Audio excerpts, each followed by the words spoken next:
Hello,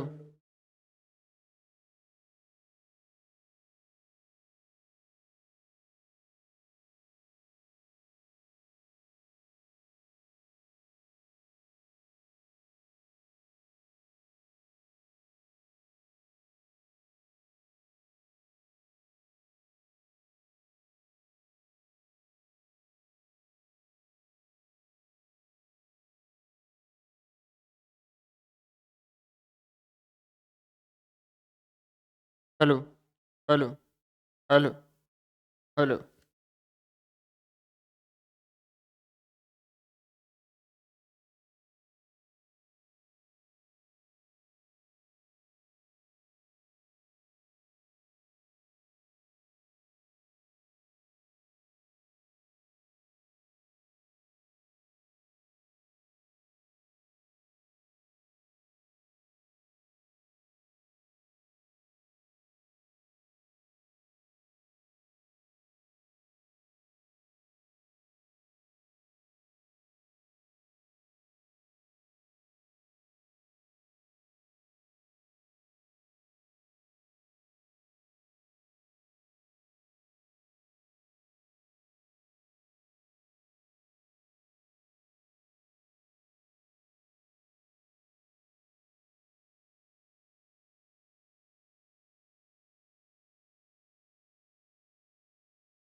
नमस्ते जी, कैसी चल रही है पढ़ाई?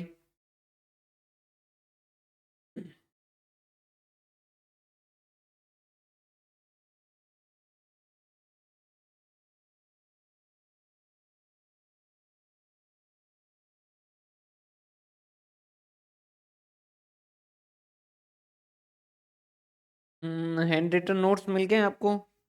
अपलोड कर दिए थे मैंने।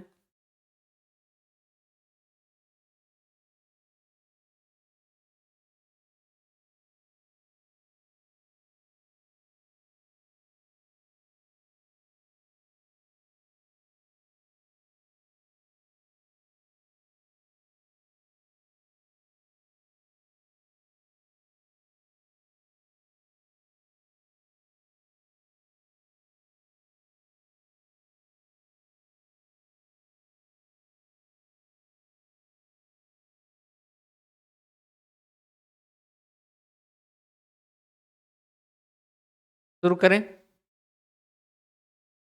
अभी तक के हिसाब से देखें तो अपने जो है अब टॉपिक जो बचे हैं वो एक बार देख लेते हैं। एक बार यहाँ तक का चेक कर लेते कितना हो गया।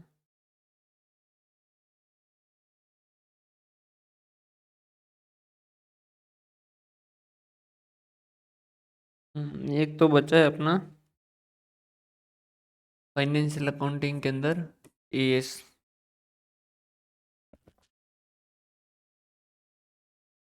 उसके बाद में रिकॉर्डिंग हो गया, ये हो गया, बीआरएस हो गया, पार्टनरशिप वगैरह,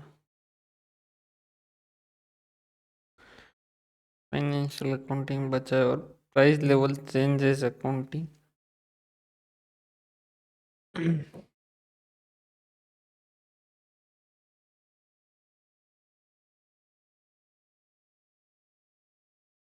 और उसके बाद में है हायर परचेज। और उसके बाद में है वॉयज और इनकम्प्लीट और बिल ऑफ।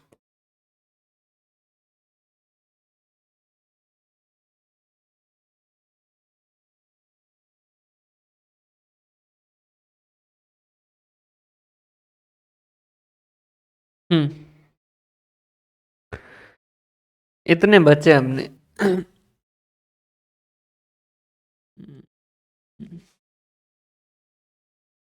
क्या है, मंडे है।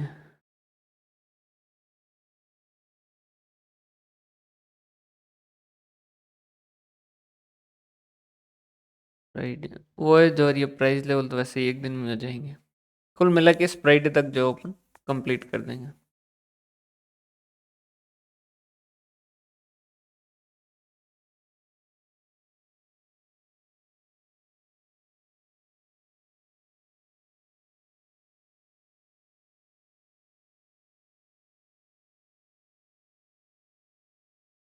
बिल ऑफ एक्सचेंज आपने बीकॉम में पढ़ा होगा, एक नेगोशिएबल लॉ के अंदर पढ़ा होगा, नेगोशिएबल इंस्ट्रूमेंट एक्ट 1881।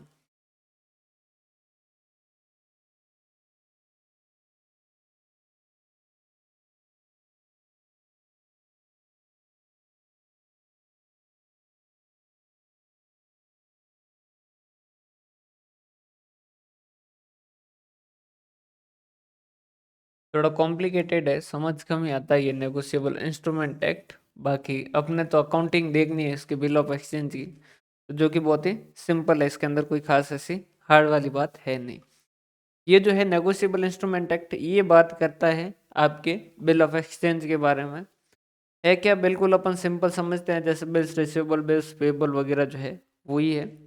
अब इसके अंदर अपने को ये देखना है कि इसमें से कुछ थ्योरी के क्वेश्चन जो बन सकते हैं, तो पहले अपन इसकी थ्योरी जो है वो डिस्कस कर लेते हैं कि बिल ऑफ एक्सचेंज जो है वो है क्या, इसके अंदर क्या क्या चीज़ें कवर होती है, बिल ऑफ एक्सचेंज के बिल के अंदर और प्रोमिसरी नोट के अंदर जो डिफरेंस क्या है। इस तरीके के छोटे छोटे क्वेश्चन जो वो बन सकते हैं एंडोर्समेंट वगैरह के बारे में, और ये इसके बारे में।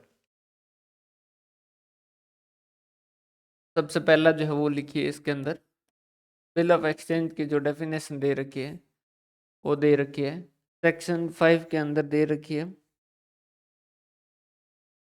जिस जिसके अंदर लिखा है कि 3 टाइप के बिल ऑफ एक्सचेंज है वो लिखे हुए हैं।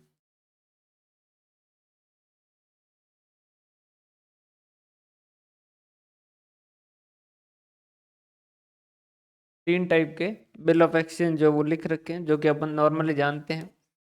एक तो बिल्स, एक प्रोमिसरी नोट्स, प्रोमिसरी नोट, और एक जो है वो आपके check। इसके अलावा भी और भी होते हैं, लेकिन वो जो है वो नेगोशिएबल इंस्ट्रूमेंट एक्ट का पूछे कि उसके अंदर कौन से कवर कर रखे हैं, तो उसके अंदर ये 3 कवर कर रखे हैं। उसके अलावा नॉर्मली और कौन कौन से हो सकते हैं, तो जो आपके हुंडीज वगैरह होते हैं वो सारे के सारे इसके अलावा एक्स्ट्रा के अंदर जो कवर होते हैं। तो इनको लिख दीजिए तीनों को, बिल्कुल बिल ऑफ एक्सचेंज लिख दीजिए।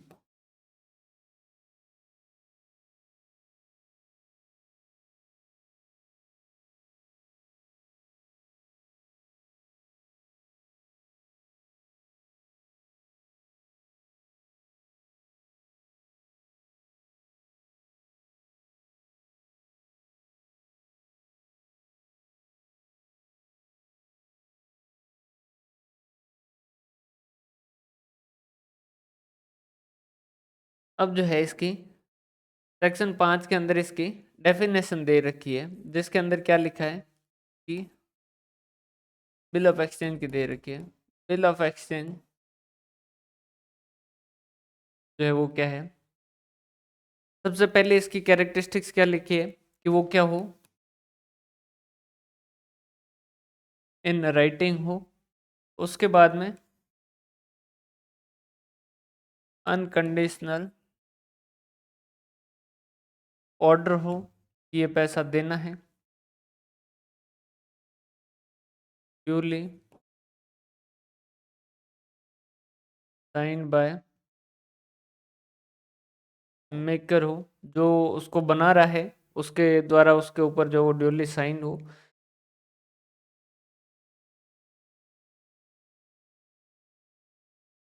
फिक्स्ड अमाउंट हो,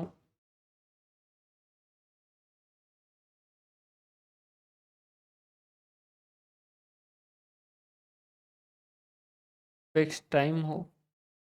ये जो है ये होना चाहिए। बिल ऑफ एक्सचेंज जो है क्या, जैसे एक पार्टी जो है वो दूसरे से पैसा मांगती है, तो दूसरी पार्टी पहले को या तो पैसा दे सकती है, या चेक दे सकती है, या फिर बिल ऑफ एक्सचेंज दे सकती है। बिल ऑफ एक्सचेंज के अंदर समझिएगा किस तरीके से, दोनों में यही समझिए बिल ऑफ एक्सचेंज और प्रोमिसरी नोट के अंदर क्या है। जैसे ये ए है, ये पैसा मांगता है बी से, क्लियर है। ए बी के पास पैसा मांगने गया, बी ने कहा कि मैं तुम्हें पैसा दे दूंगा, मेरे ऊपर भरोसा करो, मैं तुम्हारा पैसा नहीं खाऊंगा। बी ने ये कहा और ए जो है वो मान लिया। थोड़े दिन बाद में और गया, तो फिर इसने कहा कि दे दूंगा इस तरीके से। तो ए को जो थोड़ा बहुत कहा कि यार इस तरीके से तो बहुत सारे बिजनेस कर रहे हैं, और नॉर्मल है कि क्रेडिट टर्म चलता है, जैसे जो भी बिजनेस चलते हैं उसके अंदर 2 महीने, 3 महीने, 6 महीने, कपड़ों के बिजनेस के अंदर 6 6 महीने का जो क्रेडिट टर्म चलता है। तो उस केस के अंदर जो ये किस तरीके से भरोसा करे, और तो और आज के टाइम के अंदर जो अंदर तो जो एक्सपोर्ट भी होते हैं, तो ये किस तरीके से किया जाए। तो दो तरीके हैं। एक तो क्या करे, एक ये कागज ले, कागज के ऊपर ए जो है वो खुद ही लिखे कि भाई बी तुम्हें मुझे इतना पैसा देना है, ये पैसा देना है, इस तारीख को दे दीजिएगा, क्लियर है। ये डॉक्यूमेंट लेके जाए बी के पास, और बी को कहे कि बी तुम्हें कितना चाहिए था, 6 महीने का टाइम चाहिए था, 6 महीने में दोगे, तो ये लो 6 महीने बाद में तुम्हें पेमेंट करना है, इसके ऊपर क्या कर दो, साइन कर दो, क्लियर। बी ने साइन किया, ये साइन करवा के वापस ले आए। ये तो क्या है, बिल ऑफ एक्सचेंज। इसमें क्या होगा, ए जो है वो ऑर्डर देगा बी को, वो भी कैसा, अनकंडीशनल, कि उसमें कोई कंडीशन नहीं। बी ये नहीं कहेगा कि अगर ये हुआ तो नहीं, इतना पैसा दूंगा मैं, इस तारीख को दूंगा, या 3 महीने बाद दूंगा, 4 महीने बाद दूंगा, जो भी जिस तरीके से भी स्पेसिफाइड टाइम के हिसाब से जो वो क्या करेगा, ये इसको साइन करके दे देगा, क्लियर है। समझ पा रहे हो बात। दूसरा, अब समझिएगा, अब यहां पर जो पार्टी समझिएगा, अगर ए जो है वो पैसा बी से मांगता है, तो ए ने क्या किया होगा, सेल किया होगा। सेल किया होगा तो क्या किया होगा, बीज अकाउंट डेबिट टू सेल्स, यही किया होगा। और ए ने क्या किया होगा, purchase account debit to purchase account debit to एज, क्लियर है। अब यहां पर समझिएगा, ए जो है वो क्या है, और बी जो है वो क्या है। बी जो है वो पैसा देने वाला है, तो बी जो है वो क्या है, बी जो है वो क्या है, देनदार है। बी जो है वो क्या है, देनदार है, या फिर इसे कह सकते हैं वो क्या है, एक तरीके से इंग्लिश में कहे तो डेटर है, क्लियर है। यहीं पर ए जो है वो क्या है, ए लेनदार है, ये पैसा लेने वाला है। जैसे अपन अगर इंग्लिश में कहे तो ये क्या है, क्रेडिटर है। समझ पा रहे हो बात। ए जो है वो बी के पास गया, ये कागज लेके गया कि भाई ये साइन कर दे। ये जब साइन करेगा तो ये क्या माना जाएगा कि इसने एक्सेप्ट कर लिया, तो इस वजह से इसको और क्या कहा जाएगा, इसको एक्सेप्टर कहा जाएगा, कि ये जो है ये क्या करता है, एक्सेप्टर जो है वो इसको कहा जाता है। बना के कागज कौन लेके जा रहा है, ए लेके जा रहा है, तो इसको क्या कहा जाता है, मेकर कहा जाता है। इसको क्या कहा जाता है, मेकर कहा जाता है, क्लियर है। और इसको एक और वर्ड जो वो यूज होता है वो क्या है, इसको और क्या कहा जाता है, ड्रॉवर कहा जाता है।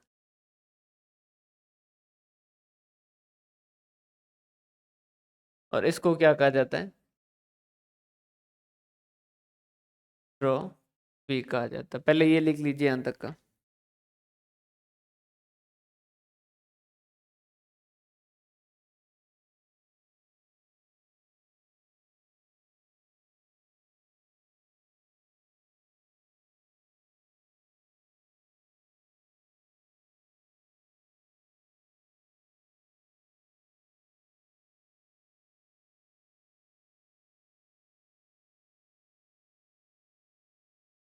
क्लियर है।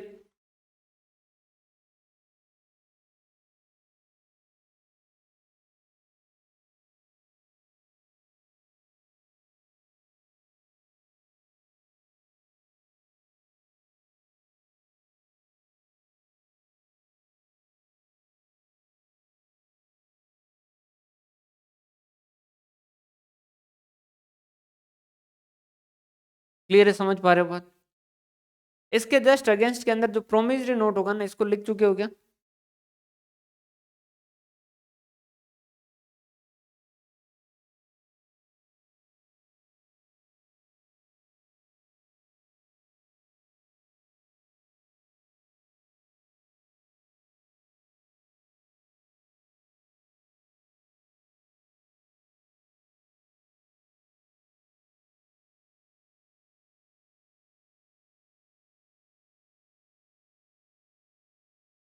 इसी की जगह जो है वो एक कंडीशन ये भी हो सकती है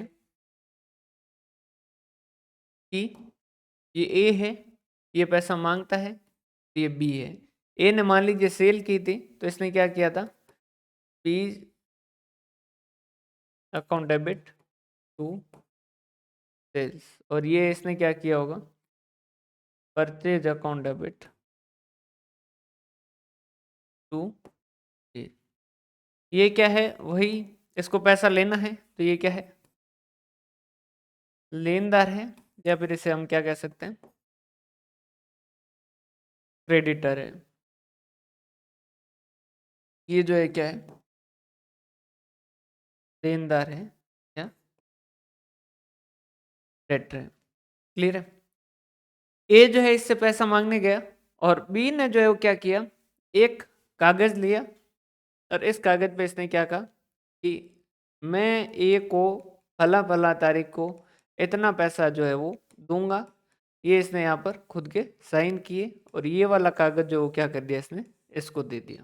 क्लियर है। तो दोनों में फर्क क्या होगा, वहां पर ए जो है वो लेके आ रहा था और बी से साइन करवा रहा था, इस वजह से ए जो वो क्या कर रहा था, बी को ऑर्डर दे रहा था कि भाई बी मुझे जो है वो पेमेंट कर देना। इस वाले केस में जस्ट इसका ऑपोजिट हो रहा है, इसमें बी जो है वो क्या कर रहा है, प्रोमिस कर रहा है, किसको, ए को कर रहा है कि भाई मैं तुम्हें जो हो इस तारीख को पेमेंट जो वो कर दूंगा। क्लियर है। तो दिखने में एक जैसे हैं, और काफी हद तक जो इनके अंदर सिमिलरिटी है, आगे अपन इनके देखेंगे कि इनके अंदर डिसिमिलरिटी जो वो क्या होती है।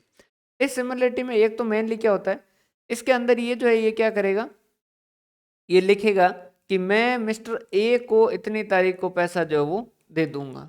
क्लियर है। जबकि उसके अंदर क्या लिखा जाएगा, बिल ऑफ एक्सचेंज के अंदर क्या लिखा जाएगा, बिल ऑफ एक्सचेंज के अंदर लिखा जाएगा कि बी जो है वो इस बिल के होल्डर को, जो इस बिल को लेके चलेगा, उस आदमी को जो है वो पैसा देंगे।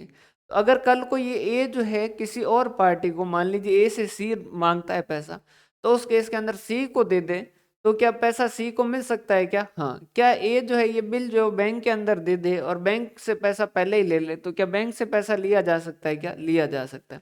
जबकि इसके अंदर क्या होगा, इसके अंदर स्पेसिफाइड नाम होगा, स्पेसिफाइड लिखा होगा कि मैं मिस्टर ए को पैसा देने वाला हूं, तो उस केस के अंदर जो पैसा किसको मिलेगा, सिर्फ ए को ही मिलेगा। इस वजह से कहा जाता है कि इसके अंदर जो है बिल ऑफ एक्सचेंज के अंदर जहां तीन पार्टी हो सकती है, वहां प्रोमिसरी नोट के अंदर जो क्या होगी, दो ही पार्टी होगी। रीजन क्या है, क्योंकि ये यहाँ पर नाम लिखेगा कि मैं ए को ही दूंगा। वहां पर क्या होगा, जो उसका इंस्ट्रूमेंट को होल्ड करेगा, वो कागज जो है, मान लीजिए बिल ऑफ एक्सचेंज अपने पास था बिल, और अपन ने जो बैंक के अंदर जमा करवा दिया, और बैंक को कहा कि बैंक मुझे इसके बदले में पैसा दे दे। बैंक ने कहा कि ठीक है, और बैंक ने क्या किया, अपना ब्याज काटा और बाकी का जो पैसा हमको दे दिया। क्लियर है।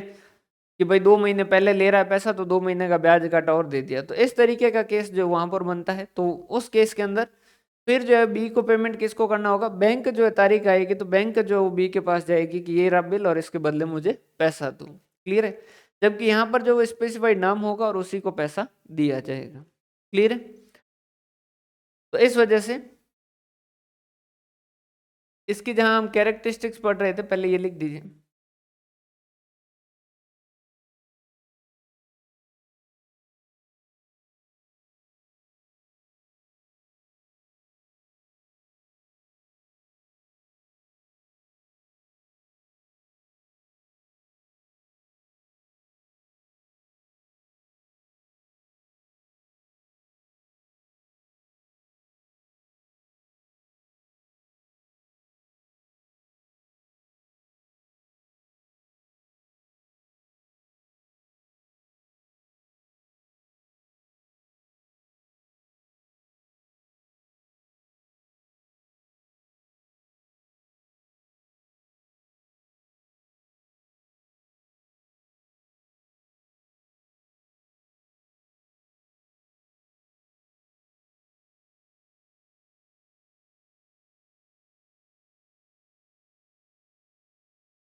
क्लियर है, लिख चुके हो। अब इसके बाद में देखिए, तो इसके अंदर एक कैरेक्टरिस्टिक्स ये भी आती है कि ये जो है क्या किया जाएगा, पेड टू बियरर जो है,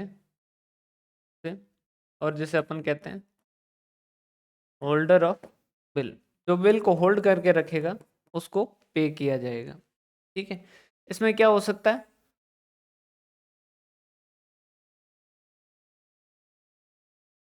मे बी टू और थ्री पार्टीज, हो सकता है इसके अंदर दो ही पार्टी हो और हो सकता है इसके अंदर तीन पार्टी हो। अगर बिल के अंदर जो वो आगे किसी को बिल दे दिया तो उसके इसके अंदर जो है वो तीन पार्टी हो जाएगी। जैसे बैंक से हमने डिस्काउंट करवा लिया तो उसके इसके अंदर जो पार्टी तीन हो जाएगी। क्लियर है, समझ पा रहे हो बात?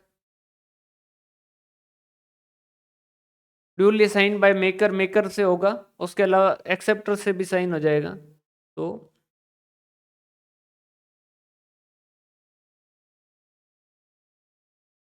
एक्सेप्टेड बाय प्रोवी, और एक्सेप्टेंस कैसे देगा, ये भी साइन नहीं करेगा बाय साइन। जबकि प्रोमिसरी नोट के अंदर जो वो क्या करेगा, बी अकेला ही साइन करके दे देगा, ए के जो साइन की जरूरत नहीं, बी खुद ही कह रहा है और खुद ही लिख रहा है कागज और खुद ही जो है वो प्रॉमिस कर रहा है। ठीक है, यहाँ पर समझिएगा, ए कागज लिख के लेके जा रहा है और बी से साइन करवा रहा है। दूसरे वाले केस में बी जो खुद ही कागज लिख रहा है और खुद ही जो वो साइन कर रहा है, तो उसके इसके अंदर जो वो उसके खुद के ही साइन होंगे। यहाँ पर क्या होंगे, दोनों के हो जाएंगे, मेकर के भी साइन हो जाएंगे और जो है वो ड्रॉवी जो है वो उसे एक्सेप्ट करेगा तो वो भी साइन कर देगा।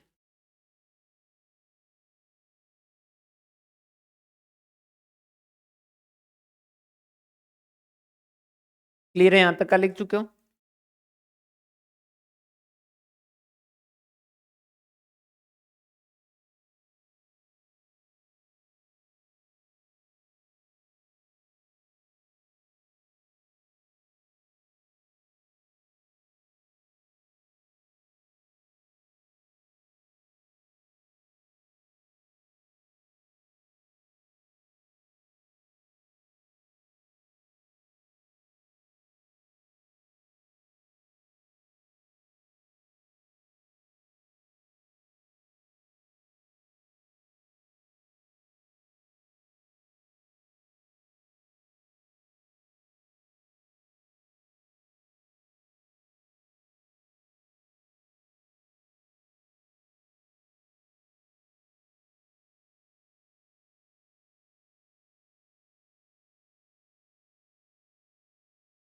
नेचर के हिसाब से जो है वो क्या हो सकते हैं, दो तरीके के बिल हो सकते हैं।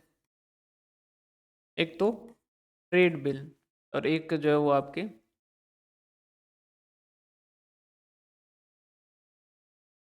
Accommodation bill.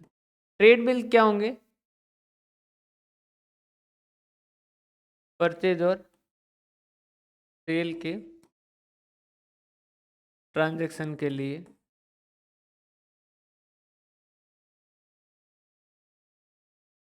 या ट्रेड में और तरीके से भाई बिजनेस जो है वो कर रहे थे, आप किसी से पैसा मांग रहे थे, किसी का पैसा बाकी था, परचेज किया, सेल किया, उधारी थी, इस तरीके का, और वहां पर जो बिजनेस के अंदर जो आपको क्या किया गया, बिल दिया गया, तो वो क्या हो जाएगी, ट्रेड बिल जो कहलाएगा। अकोमोडेशन बिल क्या होगा, फॉर हेल्प, एक दूसरे की हेल्प के लिए। जैसे ए है और बी है, दोनों पार्टी है, दोनों दोस्त है। अब ए जो है वो बी के पास पैसा मांगने गया, बी ने कहा कि पैसा तो यार है नहीं, क्या करूं, तो ए ने कहा कि यार मैं एक कागज लिख के लेके आया हूँ, बिल है, ये क्या कर दो, इसके ऊपर तुम साइन कर दो। उसने क्या पढ़ा कि क्या लिखा है, तो इसमें लिखा था कि 50,000 रुपये जो 3 महीने बाद दूंगा।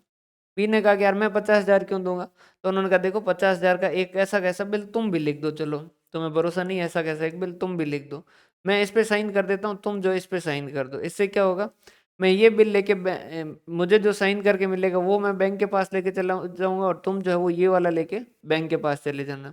तो तुम्हें क्या हो जाएगा, इस बिल के बदले में बैंक वाले अपना डिस्काउंट काट लेंगे, इंटरेस्ट काट लेंगे और पैसा दे देंगे, मुझे भी पैसा जो वो दे देंगे। तो इस तरीके का बिल जो उसे हम क्या कहते हैं, अकोमोडेशन बिल एक दूसरे की मदद के लिए दिए जाने वाला बिल। क्लियर है? समझ पा रहे हो बात? एरिया के हिसाब से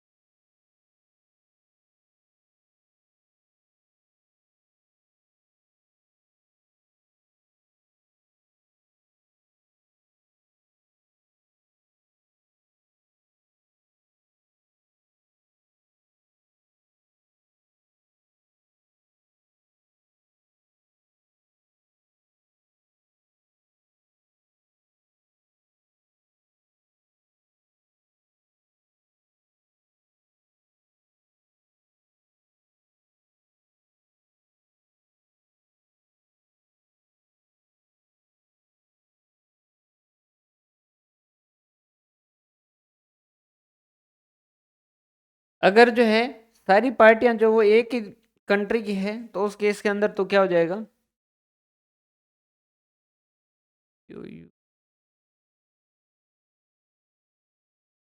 जैसे ड्रॉवर ड्रॉवी और पेई अगर तीन है तो तीनों जो अगर एक ही देश के हैं, तो इनलैंड बिल कहलाएगा, या फिर इसे अपन इंडियन बिल भी कह सकते हैं अपने हिसाब से।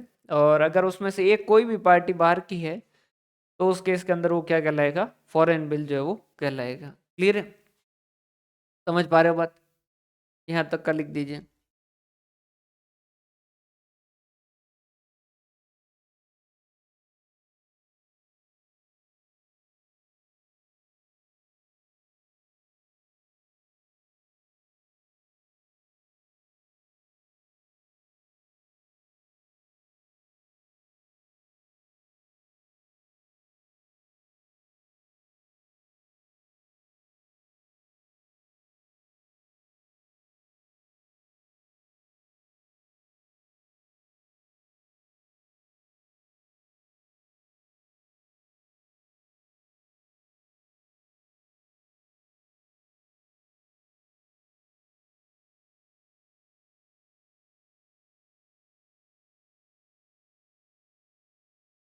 ऐसा बिल जिसके अंदर जब बिल आप शो कर दोगे तो आपको क्या करना पड़ेगा, उसका पेमेंट जो है वो पेमेंट करना पड़ेगा, तो उसे हम क्या कहेंगे, साइट बिल। साइट का मतलब अपन देखते हैं ना कि साइट व्यू क्या है, होटल वगैरह देखते हैं तो उसके इसके अंदर, तो उससे ही है साइट का मतलब जो है वो देखना होता है। तो जब आप ऐसे ये बिल दिखाओगे तो आगे वाले को पेमेंट करना पड़ेगा, तो उस केस के अंदर जो क्या कहलाएगा, साइट बिल कहलाएगा। टेन्योर बिल जो है वो क्या होगा, ऐसा बिल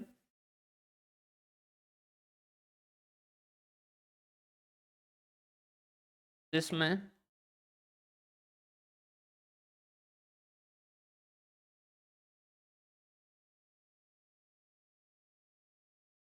स्पेसिफाइड हमें लिखा होगा, जिसके बाद जो वो क्या होगा, पेमेंट होगा। जैसे 2 महीने, 3 महीने, या 30 जनवरी, 28 फरवरी, इस तरीके का अगर कोई भी है तो वो क्या हो जाएगा, टेंडर बिल जो है वो हो जाएगा।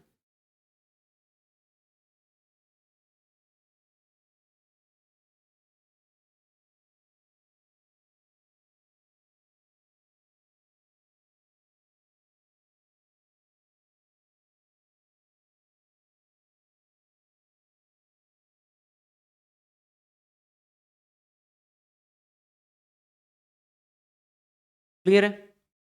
और एसेट और लाइबिलिटी के हिसाब से तो अपन जानते ही हैं कि बिल्स रिसीवेबल जो है वो क्या है, एक अपनी एसेट है, और बिल्स पेएबल जो है वो अपनी क्या है, एक लाइबिलिटी है।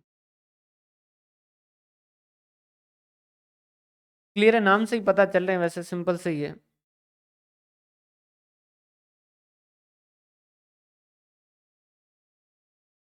लिख चुके हो?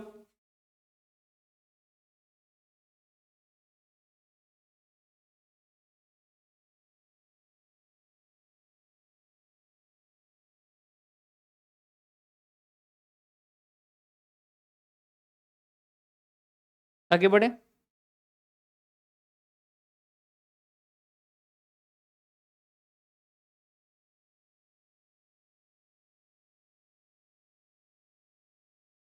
इसके बाद में कुछ टर्म होती है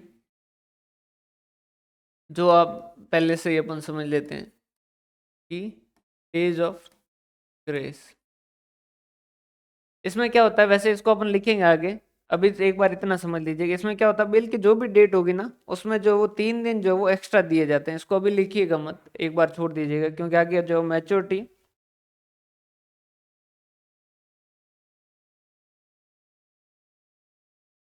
हाँ ये अपन आगे देखेंगे, पूरा का पूरा जो इसको पढ़ेंगे, एक बार यूं समझ लीजिए कि 3 दिन का एक ग्रेस पीरियड जो वो होता है। इसके बाद में जो है वो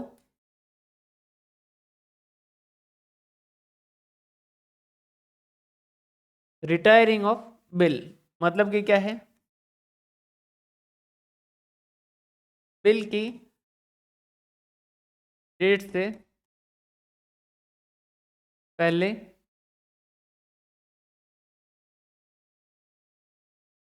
पेमेंट कर देना। और इसमें क्या होता है, नॉर्मली जो है वो क्या किया जाता है,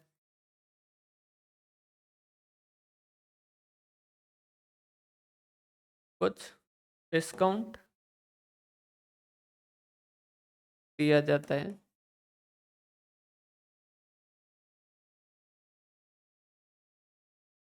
जिसे रिबेट कहते हैं।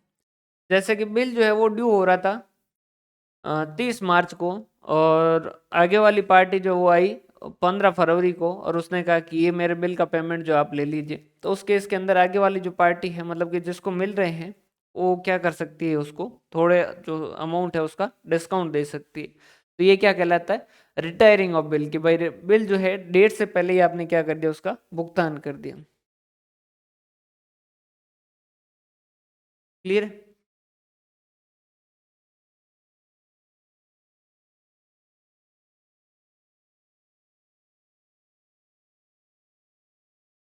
Endorsing of bill,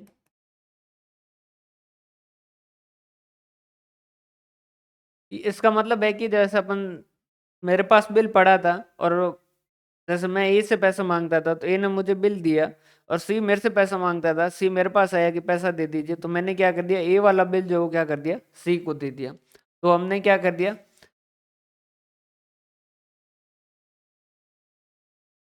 bills receivable को क्रेडिटर को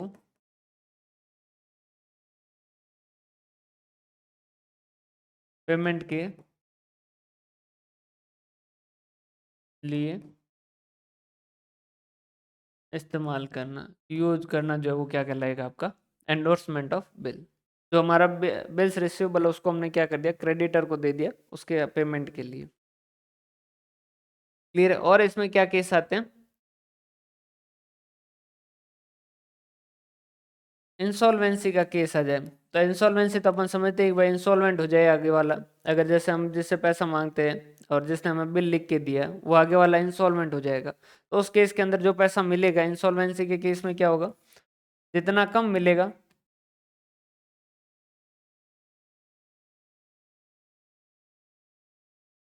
कम मिलेगा, उससे जो है वो क्या करेंगे,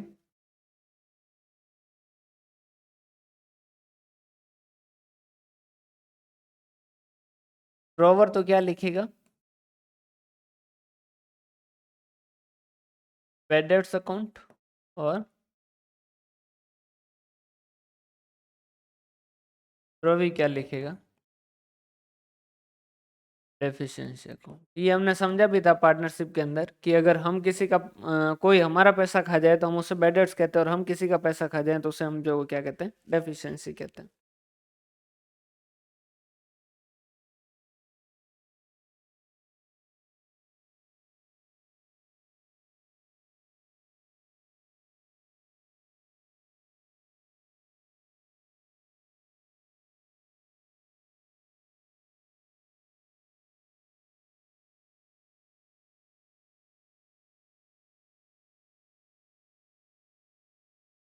क्लियर है यहाँ तक का।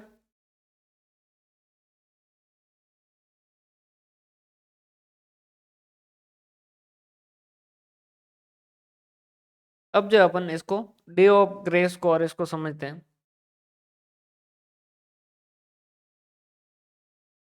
मैच्योरिंग ऑफ बिल, तो क्या होगा?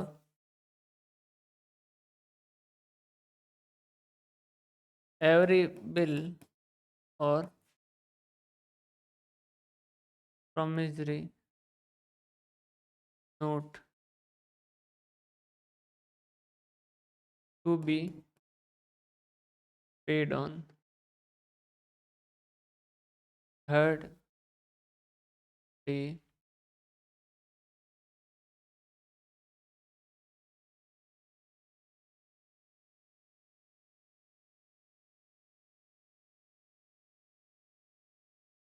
from the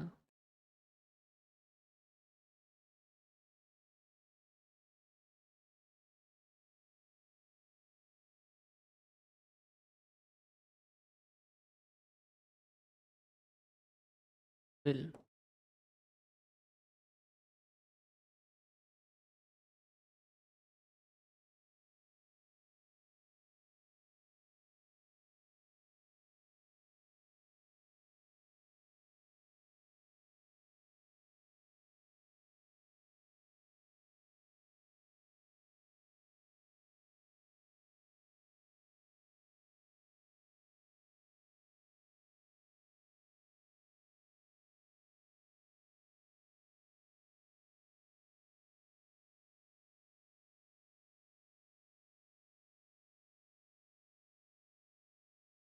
ये लिख दीजिए पहले, फिर इसको समझते हैं।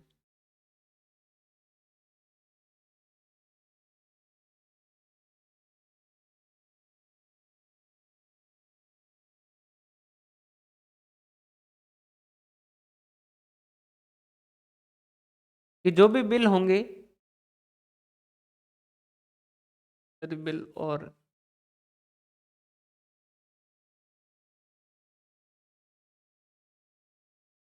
एवरी बिल और प्रोमिसरी नोट, जो भी है सारे के सारे बिल और प्रोमिसरी नोट, वो कब पे किए जाएंगे? थर्ड डे पे किए जाएंगे, जो भी आपकी डेट स्पेसिफाइड है उससे। लेकिन अगर ये वाले बिल है तो इस केस के अंदर जो 3 दिन का, ये यूं समझ लीजिए इनमें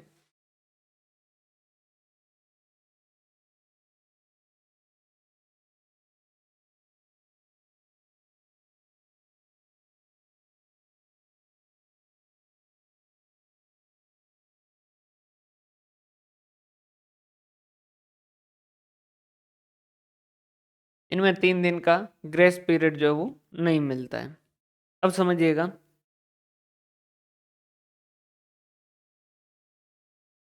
जैसे बिल जो है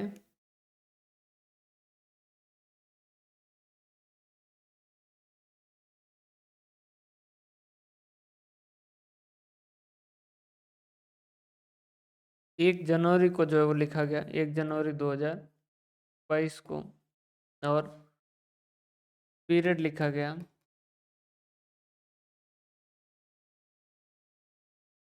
3 मंथ,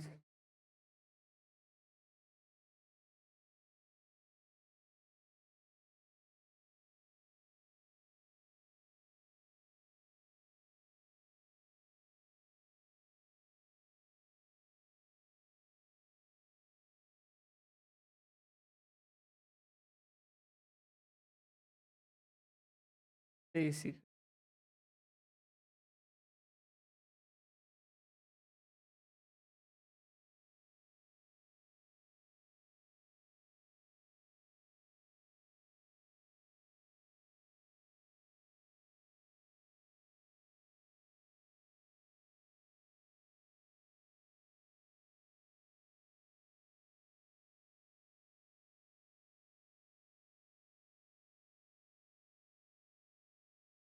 इनकी जो है वो ड्यू डेट बताइए, पहले की क्या होगी?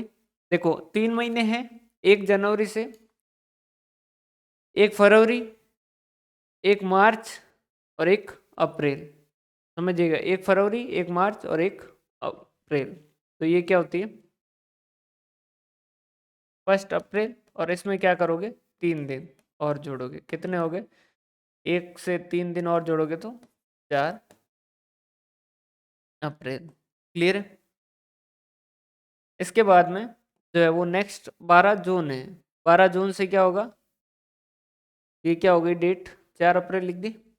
12 जून है और 2 महीने, जून से जुलाई और अगस्त, तो क्या हो गई 12 अगस्त प्लस 3 डेज। अब 12 अगस्त प्लस 3 डेज तो क्या होता है 15 अगस्त। 15 अगस्त क्या है, नेशनल हॉलीडे।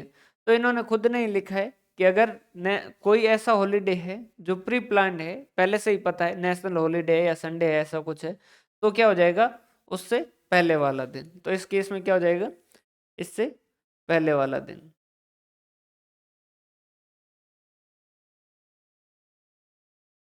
मतलब क्या हो जाएगा, 14 अगस्त को पेमेंट करना है। यहीं पर अगर जैसे 31 जनवरी है और 1 महीने लिखा है, तो 31 जनवरी से 31 फरवरी, अब फरवरी तो होता ही नहीं है, तो क्या फरवरी के 3 दिन और जोड़े, फरवरी जैसे 28 का ही है नहीं, महीना है तो 1 महीना, इस महीने का लास्ट दिन मतलब कि अगले महीने का लास्ट दिन, ये कितना हो गया 28 फरवरी, कितना हो गया 28 फेब। क्लियर है। प्लस इसमें क्या करेंगे, 3 डेज करेंगे, वही तो कितना हो जाएगा 3 मार्च। ठीक है। और सपोज 3 मार्च जो वो क्या है, इमरजेंसी हॉलीडे है, मतलब कि पहले से प्री प्लान नहीं था, और 3 मार्च को जो है वो क्या है, मान लीजिए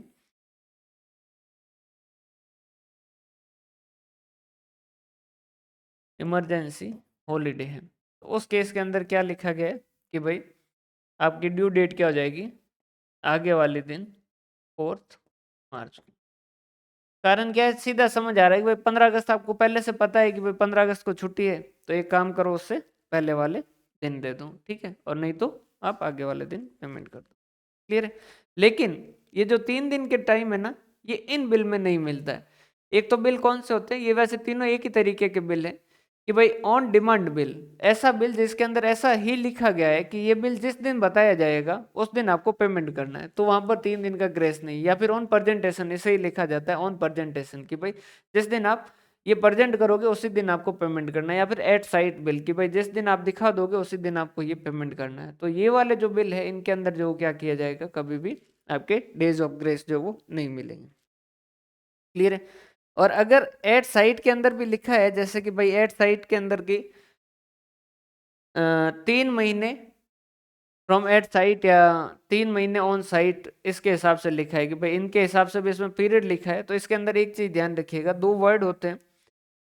वैसे ये जो रेयर ही पूछा जाए, लेकिन है नेगोशिएबल इंस्ट्रूमेंट एक्ट में लिखा है, इस वजह से लिख दीजिएगा। एक वर्ड होता है एट साइट और एक होता है ऑन साइट। ये दो तरीके के बिल हैं। अगर एट साइट लिखा है तो उस केस के अंदर क्या होगा, दिन जो गिने जाएंगे वो कब से गिने जाएंगे, डेट ऑफ एक्सेप्टेंस से। और ऑन साइट है तो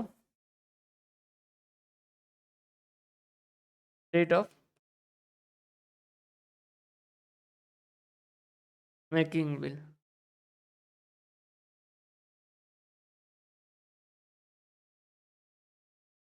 समझिएगा, जैसे मेकिंग बिल की जगह या फिर मेकिंग बिल लिख दीजिए, या इसे ड्राइंग लिख दीजिए।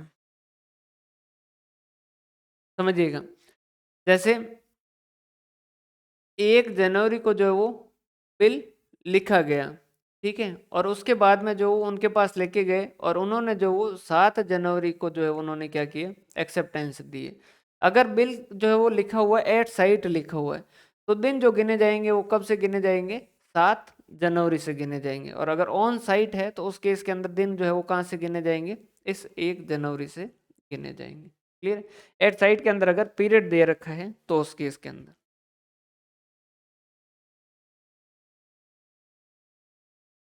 क्लियर है। बाकी चेक जो है वो अपन ने पहले चैप्टर में देखा ही था, ये कोई चैप्टर के अंदर चेक जो है उसका पीरियड जो कितना होता है, 90 दिन का होता है, 90 दिन से ज़्यादा का नहीं होता है।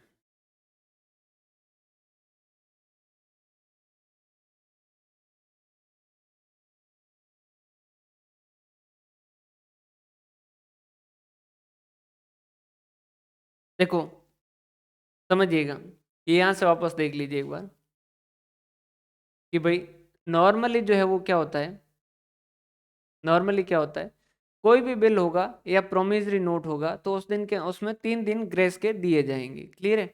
लेकिन ये वाले जो बिल है इनके अंदर जो 3 दिन ग्रेस के नहीं मिलेंगे, जिसमें होता है एक ऑन डिमांड, एक होता है ऑन प्रेजेंटेशन और एक होता है एट साइट। अगर ये है तो इनके अंदर जो ग्रेस पीरियड नहीं मिलेगा, क्लियर है। अब इसके बाद में ये जो अपन नॉर्मल सिंपल कैलकुलेट करते हैं, लेकिन एक चीज समझिएगा, अगर एट साइट वाले बिल है और उसके अंदर टाइम पीरियड लिखा है कि भाई 2 महीने या 3 महीने, कि भाई दिखाने के एट साइट, उसके बाद में लिखा है कि 3 महीने, मतलब कि 3 महीने दिखाने के बाद में, या ऑन साइट और 3 महीने लिखा है, तो ये एट और ऑन जो अगर लिखा है ना, इसके हिसाब से इसके मतलब फर्क जो वो चेंज आ जाते हैं।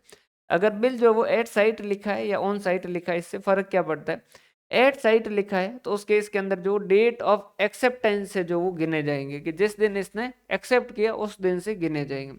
अगर ऑन साइट लिखा है तो डेट ऑफ मेकिंग बिल या ड्राइंग।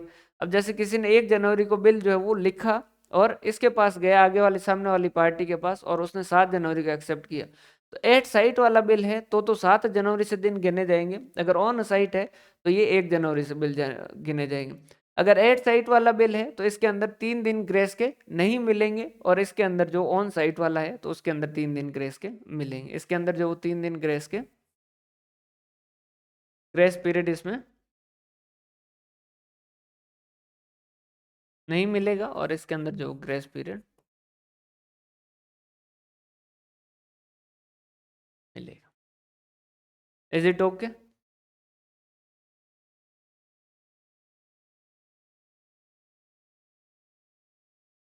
वो बाकी वो सेम रूल ही लगेगा।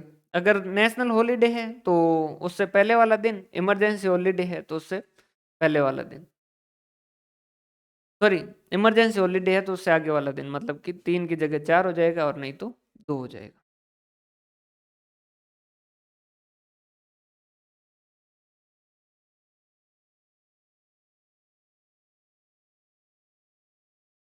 क्लियर है?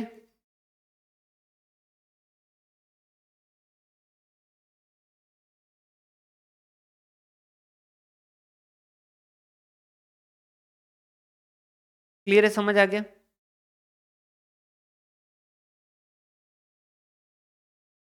ठीक है। अब इसके बाद में एक जो है वो बिल ऑफ एक्सचेंज का,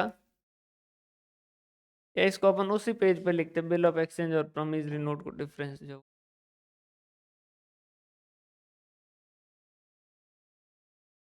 कि यहाँ पर आपको समझ आ जाएगा ये सीधा सीधा ही, क्या जो वो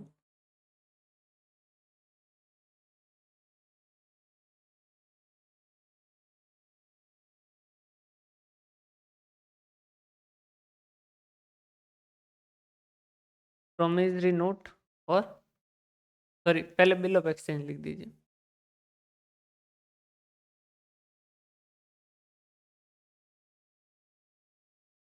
बिल ऑफ एक्सचेंज और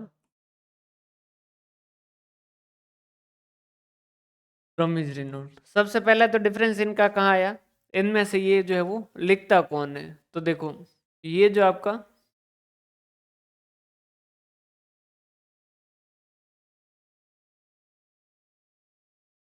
ये जो है लिखने वाला कौन था, क्रेडिटर था, और इसके अंदर जो वो लिखने वाला कौन था, डेटर था।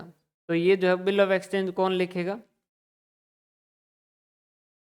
इसे क्रेडिटर जो है वो लिखेगा, क्लियर है। इसे जो कौन लिखेगा, डेटर जो है वो लिखेगा, क्लियर है। इसकी कॉपी कितनी बनती है इसकी कॉपी कितनी बनती है, तो ये डिपेंड करता है इसकी कॉपी कितनी बनती है। तो अगर ये, मतलब कि अगर दोनों पार्टियां एक ही कंट्री की है तो उस केस के अंदर तो कितनी बनाई जाती है, एक कॉपी बनाई जाती है। और अगर फॉरेन होता है, मतलब कि एक जो पार्टी बाहर की है, तो इसकी 3 कॉपी जो वो बनाई जाती है। इसके अंदर हमेशा ही जो वो क्या होगी, एक ही कॉपी बनाई जाएगी। क्यों सर, इसमें 3 कॉपी की भी जरूरत क्यों नहीं पड़ती? रीजन ये है कि एक आदमी है और वो दूसरे को प्रॉमिस कर रहा है, तो एक कॉपी बना के उसको दे देगा, उसी को रखना है, आगे इसका जो है वो एंडोर्समेंट नहीं हो सकता, क्लियर है। इसमें जो पार्टियां हैं वो क्या होगी, टू और 3 पार्टीज, या तो दो पार्टी हो सकती है या तीन पार्टी हो सकती है। जैसे बिल जो हमारे पास आया और हमने क्या कर दिया, बैंक से डिस्काउंट कर लिया, तो तीन पार्टी होगी। इसमें क्या होगा, हमेशा टू पार्टीज ही होगी। क्लियर है, समझ पा रहे हो बात? ये क्या है, इसमें क्या होगा, एक अनकंडीशनल ऑर्डर होगा और इसमें क्या होगा, अनकंडीशनल प्रॉमिस होगा। इसके अंदर तो जो बी है वो क्या कर रहा है, प्रॉमिस कर रहा है कि मैं पैसा दे दूंगा। इसके अंदर ए जो है वो क्या कर रहा है, ए कह रहा है कि भाई तुम्हें पैसा देना पड़ेगा। समझ पा रहे हो बात?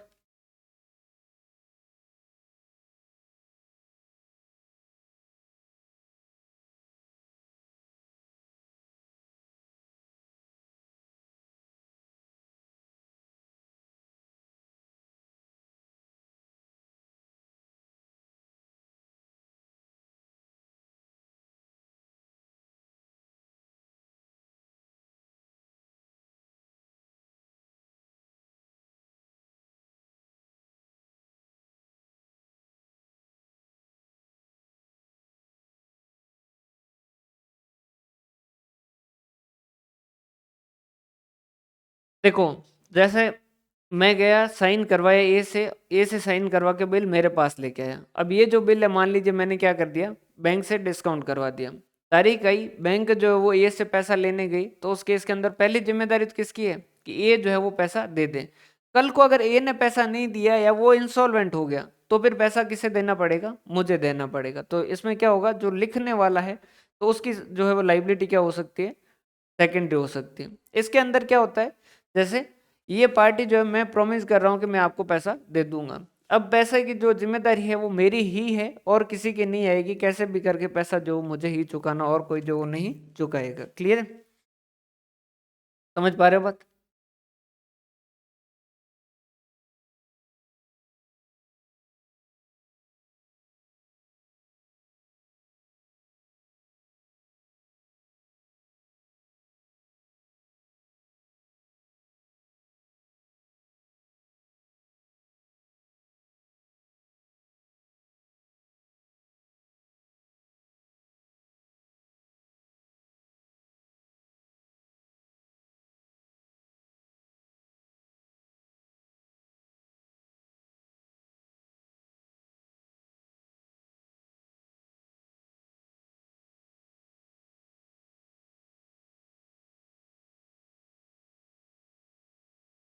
अब नोटिंग क्या होता है, जैसे मैं जो है वो किसी से पैसा मांगता हूँ और उसने मुझे बिल लिख के दे दिया।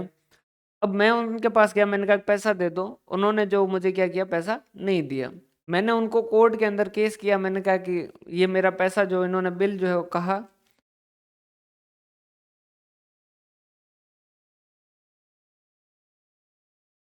तीन कॉपी कब बनाएंगे, जब तीन पार्टी तीन हो जाएगी उस केस के अंदर।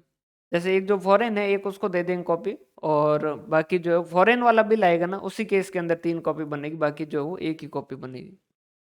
देखो, अब इन्होंने जो है वो मुझसे मुझे पैसा देना चाहिए था बिल का, लेकिन उन्होंने पैसा जो मुझे बिल का नहीं दिया। क्लियर है, मैं उनके पास गया था, मैंने कहा बिल का पैसा दे दो, उन्होंने मुझे नहीं दिया। अब क्या हुआ, मैं जो कोर्ट के अंदर गया और केस किया ए के ऊपर। मैंने कहा कि कोर्ट, ये ए जो है ये भाई साहब मेरे पैसे नहीं दे रहे हैं। ए को बुलाया, ए ने जो कोर्ट में आते ही कहा कि भाई साहब ये मेरे से पैसा मांगने कभी आए ही नहीं, आते तो मैं इनको क्यों मना करता, मैं तो पैसा इनका तैयार करके बैठा था, हाथों हाथ दे देता। समझ पा रहे हो बात? तो उसके लिए बचने के लिए जो क्या होता है, एक जो वो नोटिंग करवाई जाती है, जो नोटेरी करने वाले होते हैं उनके पास जाके उनको दिया जाता है बिल। वो जाते हैं वहां पर और उनको कहते हैं कि इसका पेमेंट करो। वो अगर नहीं करते हैं तो वो जो वो नोटिंग करके देते हैं, ताकि हमारी गवाही रहती है कि भाई हम पैसा लेने गए थे लेकिन इन्होंने नहीं दिया। यहाँ पर तो जो उसने प्रॉमिस करने वाला खुद ही है, तो वो तो क्यों ही नोटिंग करवाएगा। समझ पा रहे बात? ये खुद ही कह रहा है कि मैं जो पैसा दूंगा, तो यहाँ पर नोटिंग की जो वो जरूरत नहीं रहती है। क्लियर है,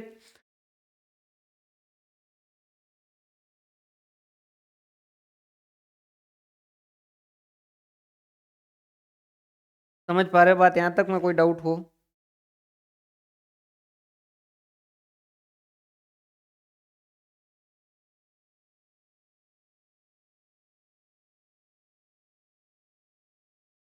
क्लियर है? तो ये होने के बाद जो अपन इसकी अकाउंटिंग पे आते हैं। अकाउंटिंग इसकी बहुत ही सिंपल सी अकाउंटिंग है, कोई इसमें ज़्यादा डाउट वाली बात रहती नहीं है।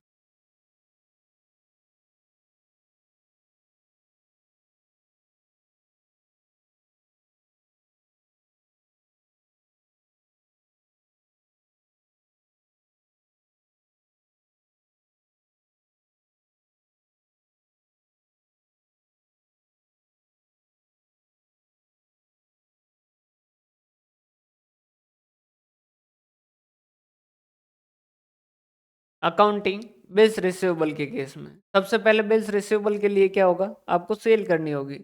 जैसे जो भी कस्टमर है उसको आपने सेल किया, या फिर उसको डेटरी लिखिए, debtor account debit to sales. हमने कहा पैसा दे दो, उसने कहा पैसा नहीं बिल ले लो, हमने कहा बिल दे दो, तो हमने क्या कर दिया entry, bills receivable account to debtor account. ठीक है। अब ये जो बिल अपने पास आया है, इस बिल को अपन क्या कर सकते हैं, अलग अलग सिचुएशन में अलग अलग काम कर सकते हैं। या तो इस बिल को, जैसे बिल था 3 महीने का, तो हम इस बिल को 3 महीने तक क्या कर सकते हैं, होल्ड करके रख सकते हैं, मतलब कि ना कहीं डिस्काउंट करवाया वगैरह कुछ भी नहीं किया। या फिर हम जो वो क्या कर सकते हैं, इसकी डिस्काउंटिंग करवा सकते हैं, और या फिर जो वो हम क्या कर सकते हैं, इसे एंडोर्स कर सकते हैं, या हम इसे क्या कर सकते हैं, एंडोर्स कर सकते हैं। अगर हम बिल होल्ड कर रहे हैं तो आने की एंट्री कर चुके हैं, अभी कुछ कर ही नहीं रहे तो और कोई एंट्री करने की जरूरत नहीं। अगर डिस्काउंटिंग करवाएंगे तो उस केस के अंदर क्या होगा, पैसा आएगा तो कैश अकाउंट या बैंक अकाउंट जो डेबिट कर देंगे, कैश या बैंक अकाउंट जो भी है, तो बिल्स रिसीवेबल, और उसके बाद में जो बाकी कुछ पैसा बैंक काट लेगी उसे अपन क्या कर देंगे, डिस्काउंट अकाउंट कर देंगे, अपना खर्चा हो जाएगा, अपना एक्सपेंस हो जाएगा। क्लियर है?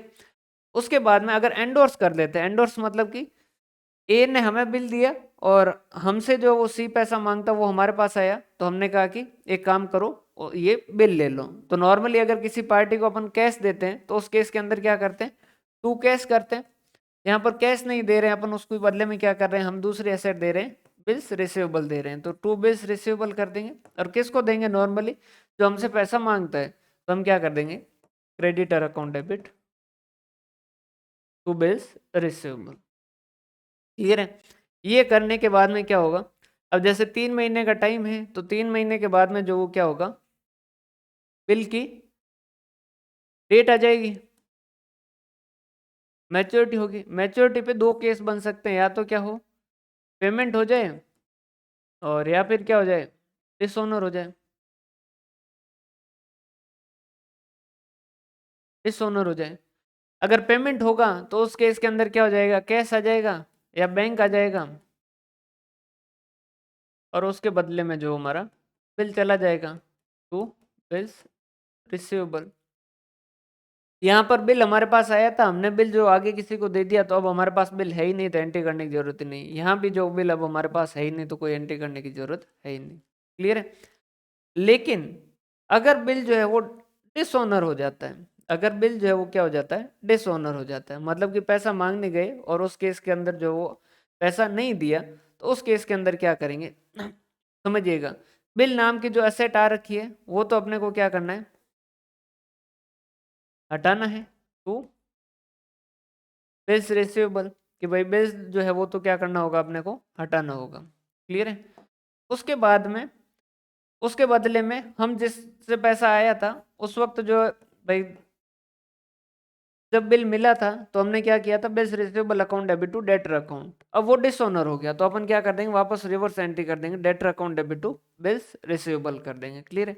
लेकिन अगर इस केस के अंदर ऐसा हो जाता है कि भाई हमें नोटिंग भी करवानी पड़ती है, नोटिंग करवानी पड़ती है मतलब कि क्या, कि उसको जो हम नोटरी के जरिए जो भेजते हैं, तो उस केस के अंदर जो नोटरी चार्ज है, जो पेमेंट एक बार हम करें, लेकिन अल्टीमेटली उसकी जिम्मेदारी जो किसकी रहेगी, सामने वाली पार्टी की। क्यों? क्योंकि भाई उसी की वजह से डिसऑनर हुआ है, उसे पेमेंट कर देना चाहिए, तो उसे उसने नहीं किया। तो मान लीजिए 100 रुपये बनते हैं, तो 100 रुपये पेमेंट एक बार तो हम करेंगे, तो एक बार तो पैसा हमारा जा रहा है, लेकिन वो पैसा जो हम क्या करेंगे, जैसे 5,000 का बिल है तो 5,000 तो हम कहेंगे अब बिल के, और 100 रुपए जो तुमसे लेने हमें किसके, इस नोटिंग चार्जेज के।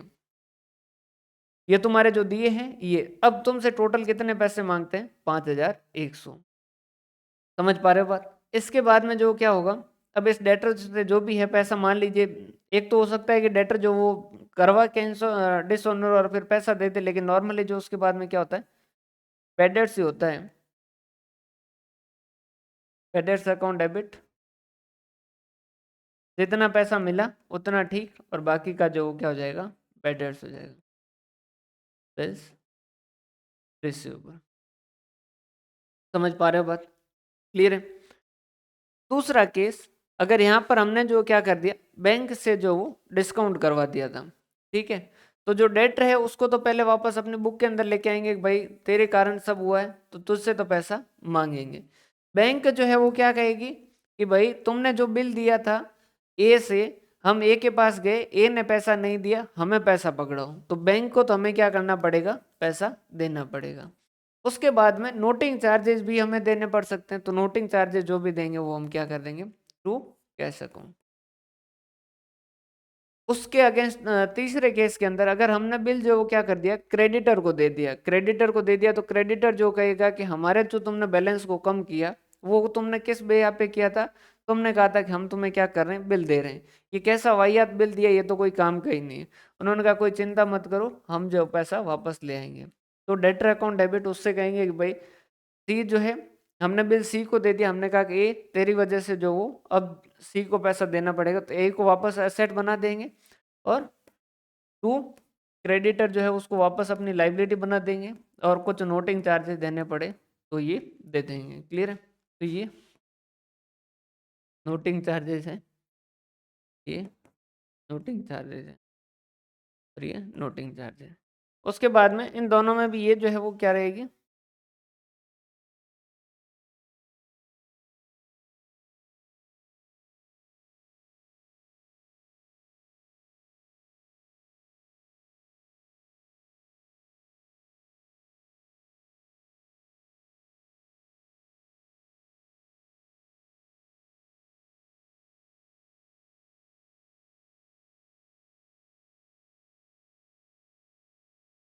ये तो एंट्री ऐसी कैसी ही रहेगी। क्लियर है। यहाँ तक ही एक बार लिख दीजिए, और कोई इसमें डाउट हो तो वो बताइए।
क्लियर है।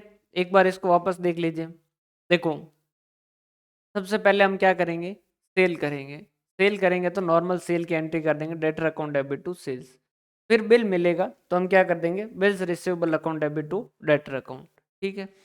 उसके बाद में इस बिल को हम होल्ड कर सकते हैं, होल्ड कर रहे हैं तो कोई एंट्री करने की जरूरत नहीं। अगर इसको हम डिस्काउंटिंग कर देंगे तो बैंक से पैसा मिल जाएगा, तो cash account debit, bank account debit जो भी है, और डिस्काउंट का वो पैसा काट लेंगे, वो हमारे लिए एक्सपेंस हो जाएगा। और अगर एंडोर्स कर देते हैं तो उस केस के अंदर क्या हो जाएगा, आगे वाली पार्टी को दे रहे हैं क्रेडिटर को, तो क्रेडिटर टू बिल्स रिसीवेबल। अगर मैच्योरिटी डेट पे वो पेमेंट कर दे, तो अगर होल्ड किया है तो बिल हमारे पास है, तो हम क्या कहेंगे, कैश या बैंक हमें जो भी मिलेगा टू बिल्स रिसीवेबल।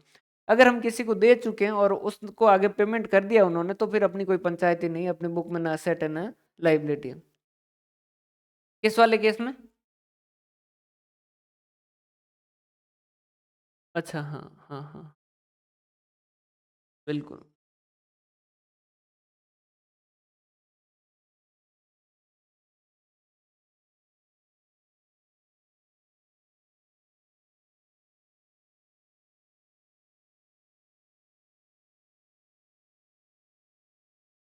ठीक है।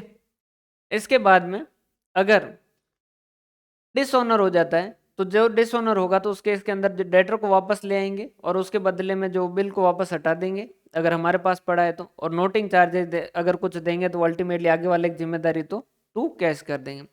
अगर बैंक को दे रखा है तो बैंक को पैसा हमें देना पड़ेगा, नोटिंग चार्जेस का कैश जो भी देना है वो भी हम देंगे और उसके बाद में जो है वो अल्टीमेटली डेटर से पैसा रिकवर करेंगे। वैसा वैसा डेटर, और अगर क्रेडिटर को दे रखा है तो उसको क्रेडिट कर देंगे और कैश दे देंगे। फिर उसका नॉर्मल डेटर से जो कैश जितना मिलता है और जितना बैड डेट्स आता है वो का वो कर लेंगे। क्या इसमें कोई डाउट है या ये क्लियर है आपका? क्लियर है ये यहाँ तक का?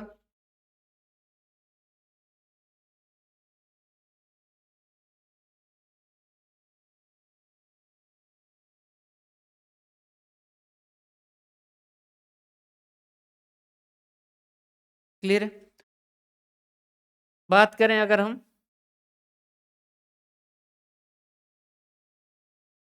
अकाउंटिंग बिल्स पेबल की, तो उस केस के अंदर क्या होगा, सबसे पहले तो परचेज होगी तो हम क्या कहेंगे, परचेज अकाउंट डेबिट टू जो है वो क्रेडिटर हो जाएगा। फिर जो क्रेडिटर को हम क्या कर देंगे, बिल दे देंगे, creditor account debit to bills payable account. ठीक है। अब जो है वो आगे वाला क्या कर सकता है, इस बिल को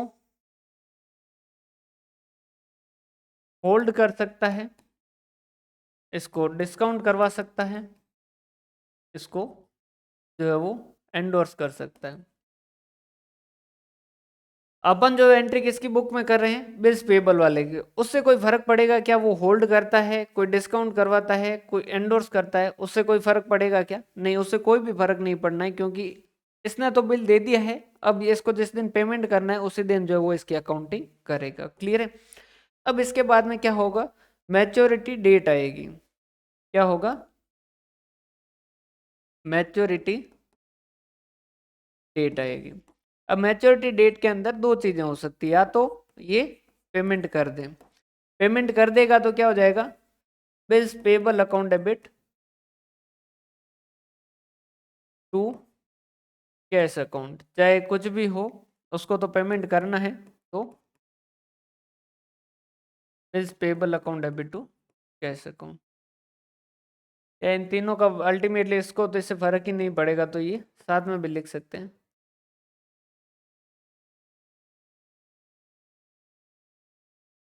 ठीक है।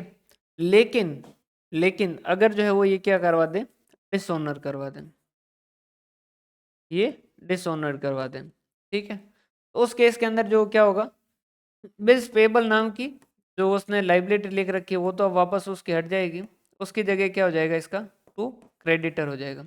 लेकिन जैसे ही बिल जो है वो क्या हो जाएगा, एक बार जो है वो आपका बिल जो वो डिसऑनर होगा तो उस केस के अंदर आगे वाला अगर नोटिंग करवा देगा तो जो है वो नोटिंग चार्जेस जो उसको पे करने पड़ेंगे। तो क्या हो जाएगा, ये सेम एंट्री चाहे कुछ भी हो, यही एंट्री होगी, बिल्स पेबल और नोटिंग चार्जेस टू क्रेडिटर। वैसे इसमें कोई फर्क नहीं पड़ता आगे वाले ने कुछ भी करवाया हो।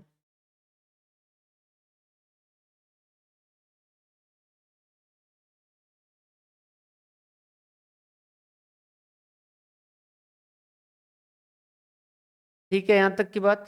अब इसके बाद में डिसऑनर होगा, उसके बाद में जो क्या करता है, ये पेमेंट करेगा। अब इसके पास जैसे ही अगर ये इंस्टॉलमेंट हो गया तो उस केस के अंदर इससे जितना बनेगा उतना पेमेंट करेगा, तो जितना पेमेंट करेगा उतना तो क्या कर देगा, क्रेडिटर टू कैश कर देगा। और अगर कोई आदमी दूसरों के पैसे खाता है तो खुद जो है वो क्या लिखता है, क्या बैड डेट्स लिखता है क्या? नहीं, वो क्या लिखता है, टू एफिशिएंसी अकाउंट।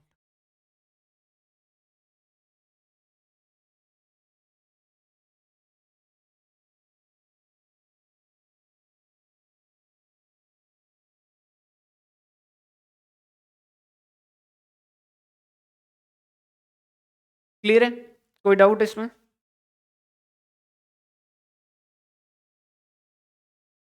समझ पा रहे हो बात?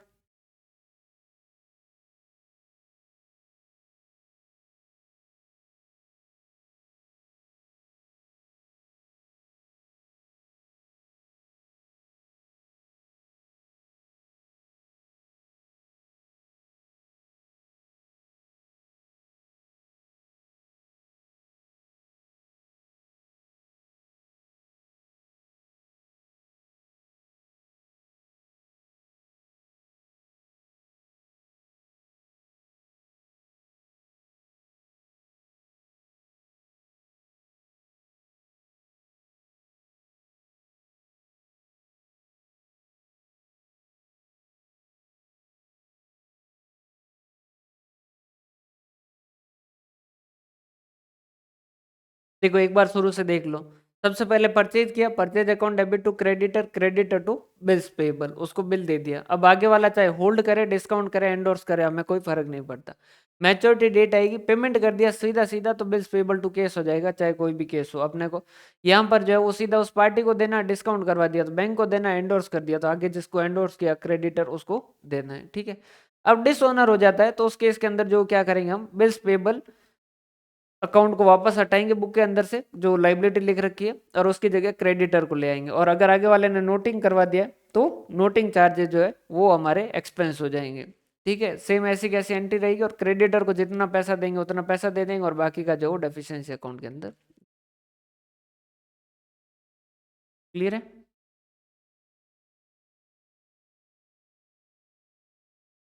क्लियर है?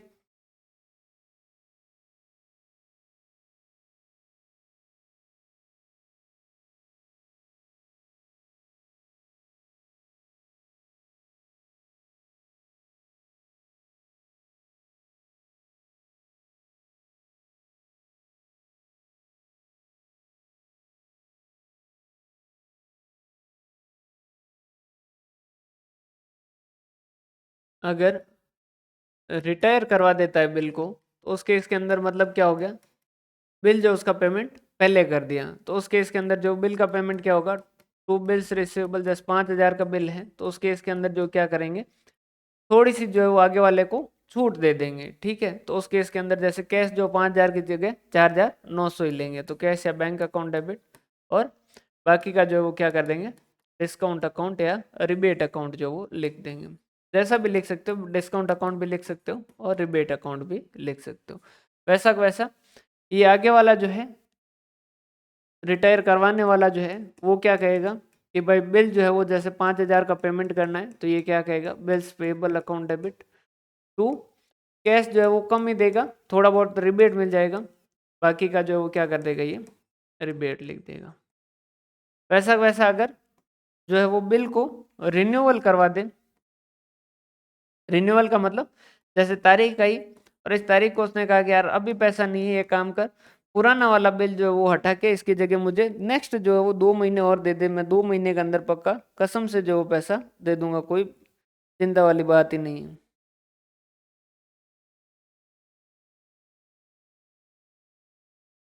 ठीक है। तो उस केस के अंदर जो वो क्या करेंगे, सबसे पहले तो जो क्या करेंगे, कैंसिल करेंगे ओल्ड बिल को, तो रिवर्स एंट्री कर देंगे। उसके बाद में अगर कोई इंटरेस्ट वगैरह है तो उसकी एंट्री कर देंगे, इंटरेस्ट चार्जेज इफ एनी।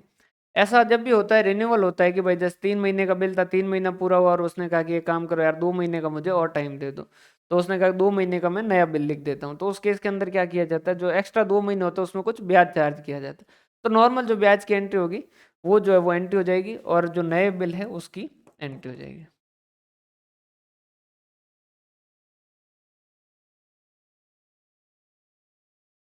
नए बिल की एंट्री, ठीक है। तो कैंसिल करने के लिए तो क्या कर दोगे आप, debtor account debit to bills receivable, पहले तो ये कर दोगे, डेटर को ले आओगे।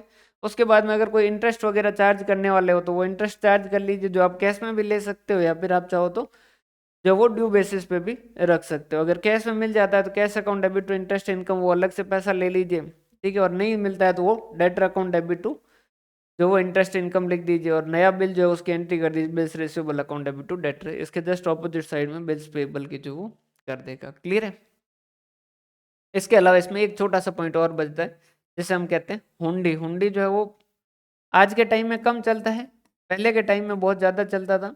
एक्चुअल में क्या है, एक पूरा मार्केट है, जैसा बैंकिंग यहाँ चलता है ना, वैसा वैसा एक पैरेलल बैंकिंग जो है वो और चलती है। जैसे अगर आपको यहाँ से पैसा, जैसे अपन जो है वो हवाला वगैरह कहते हैं, तो उसमें क्या होता है, आपको यहाँ से अगर पैसा देना है, कहीं पे भी देना है, जैसे चेन्नई पैसा भेजना है, तो बैंक के अंदर पैसा जमा करोगे तो हो सकता है कि टैक्स वगैरह नहीं भरना हो, और आपको पैसा अगर वहाँ भिजवाना हो तो वहाँ से जो वो एक नोट जो है उसका फोटो मंगवाते हैं, उसके जो नंबर होते हैं वो नंबर लिख देते हैं, और वहाँ जब वो यहाँ पैसा जमा करवा दो, वहाँ जो वो नोट दिखाओ तो वो पैसा मिल जाता है।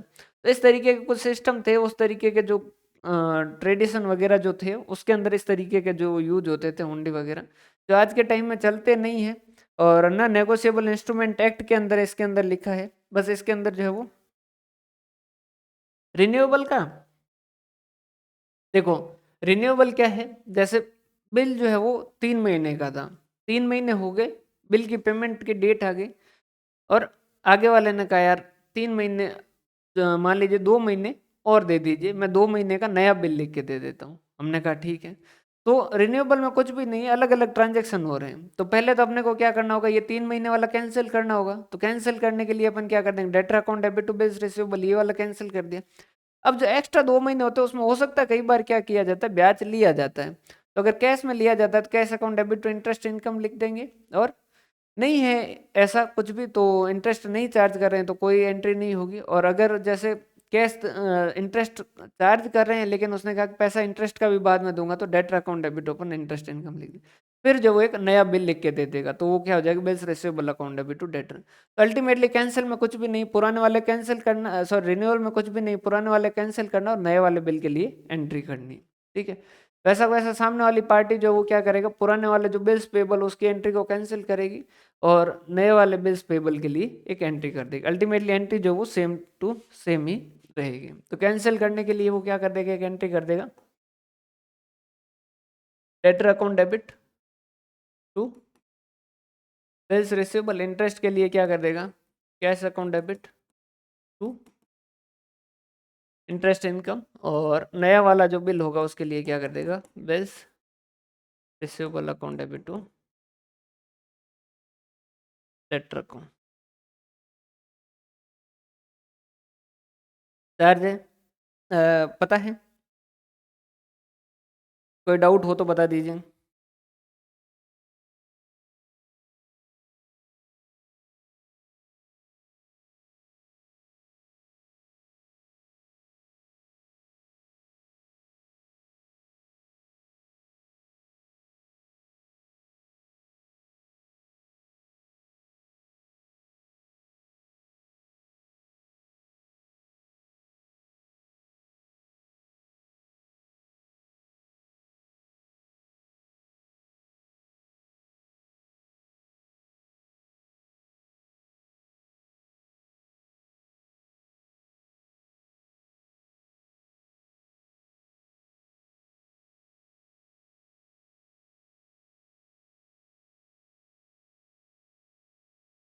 हाँ, दोनों की बुक में कैंसिल की एंट्री होगी, ये इसने किया वैसा वैसा जो है, क्योंकि नरेशन में लिखना होगा कि पुराना वाला बिल जो है वो खत्म कर रहे हैं, तो उसके कैंसिल के लिए, इसके कैंसिल के लिए उसकी नरेशन लिखनी होगी।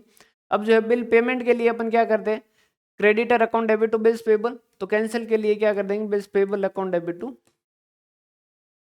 क्रेडिटर, ये पुरानी वाली खत्म करेंगे। अगर इंटरेस्ट वगैरह कुछ पे कर रहे हैं तो उस केस के अंदर जो जो भी है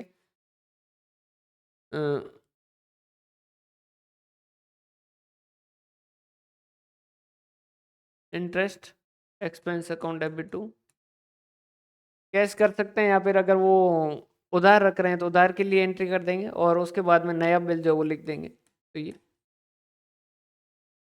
क्रेडिटर अकाउंट डेबिट टू